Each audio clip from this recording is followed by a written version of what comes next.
ভাই মাটিতে রাখতে হবে না।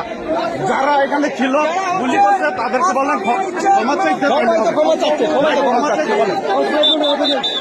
হ্যাঁ ভাই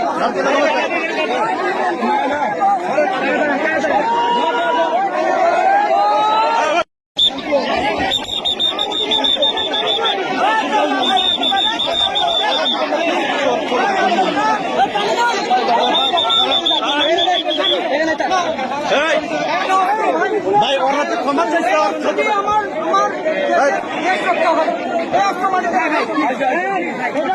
ভাই মাটিতে রাখতে হবে না। যারা এখানে ছিল গুলি করছে তাদেরকে বলেন ক্ষমা চাইতে ক্ষমা চাচ্ছে বলেন। হ্যাঁ ভাই